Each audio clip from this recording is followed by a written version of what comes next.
നമസ്കാരം. മംഗളം ന്യൂസിലേക്ക് എല്ലാവർക്കും സ്വാഗതം. ഞാൻ ബിനി പ്രേംരാജ്. ഹമാസുമായുള്ള രണ്ടാം വെടിനിർത്തലിന് ഖത്തറിന്റെയും ഈജിപ്തിന്റെയും മധ്യസ്ഥ തേടി ഇസ്രായേൽ. ഈജിപ്ഷ്യൻ സ്രോതസ്സുകളെ ഉദ്ധരിച്ച് പ്രമുഖ ഇസ്രായേൽ പത്രമായ ഹാരറ്റ്സ് ആണ് വാർത്ത റിപ്പോർട്ട് ചെയ്തത്. ഹമാസിന്റെ കൈവശമുള്ള ബന്ദികളെ കൈമാറിയാൽ വെടിനിർത്തലിന് ഒരിക്കൽ കൂടി ഒരുക്കമാണെന്നാണ് ഇസ്രായേൽ പറയുന്നത്. ഹമാസുമായി മറ്റൊരു വെടിനിർത്തലിന് മധ്യസ്ഥത വഹിക്കുവാൻ ഇസ്രായേൽ ഈജിപ്തിന്റെയും ഖത്തറിന്റെയും സഹായം തേടി. സ്കൈ ന്യൂസ് അറേബ്യയോട് ഈജിപ്ഷ്യൻ സ്രോതസ്സുകളാണ് ഇക്കാര്യം വെളിപ്പെടുത്തിയത്. ഹമാസിന്റെ പിടിയിലുള്ള ഇസ്രായേൽ ബന്ദികളെ മോചിപ്പിക്കണമെന്ന ചട്ടക്കൂടിലാണ് വെടിനിർത്തൽ ആവശ്യപ്പെട്ടത്.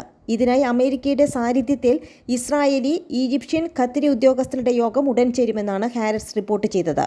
ഗസയിൽ അടിയന്തര വെടിനിർത്തൽ ആവശ്യപ്പെട്ട് ഡിസംബർ 8 UN രക്ഷാസമിതിയിൽ അവതരിപ്പിക്കപ്പെട്ട പ്രമേയം US വീറ്റോ ചെയ്തിരുന്നു.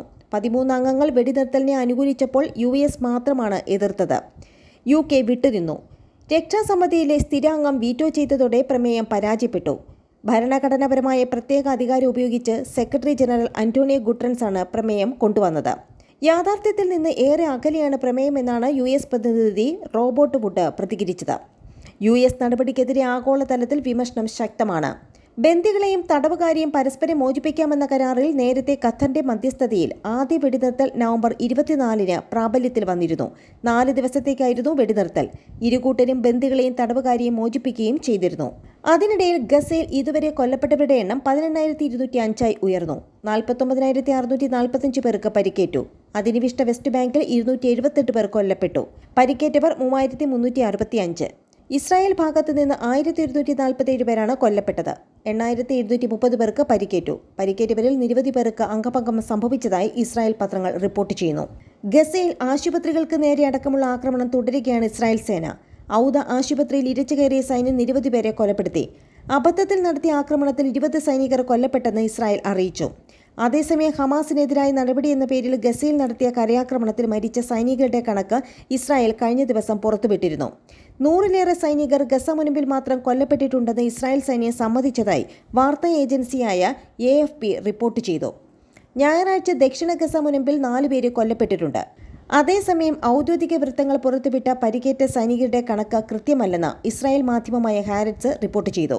ഒക്ടോബർ 7 നടന്ന ഹമാസ് മിന്നലാക്രമണത്തിന് ശേഷം 425 സൈനികർ കൊല്ലപ്പെട്ടതായി കഴിഞ്ഞ ദിവസം ഇസ്രായേൽ സേന വെളിപ്പെടുത്തിയിരുന്നു.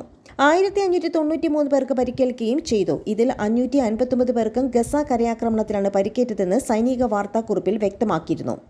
എന്നാൽ ഒക്ടോബർ 7 ശേഷം ഹമാസ് ആക്രമണത്തിൽ സൈന്യത്തിനുണ്ടായ നഷ്ടങ്ങൾ പുറത്തു വന്നതിനും അപ്പുറത്താണെന്നാണ് ഇസ്രായേൽ പത്രങ്ങൾ ചൂണ്ടിക്കാട്ടുന്നത്. പ്രമുഖ ഇസ്രായേൽ മാധ്യമങ്ങളായ ഹാരറ്റ്സും യദിയോത്ത് അഹ്റോനോത്തുമാണ് ഇത്തരത്തിലുള്ള റിപ്പോർട്ടുകൾ പുറത്തുവിട്ടത്. സൈന്യത്തിന്റെ കണക്കിനും ഇരട്ടി പരിക്കുകൾ ഉണ്ടായിട്ടുണ്ടെന്ന് ആശുപത്രി രേഖകളുടെ അടിസ്ഥാനത്തിൽ പത്രങ്ങൾ വ്യക്തമാക്കുന്നു.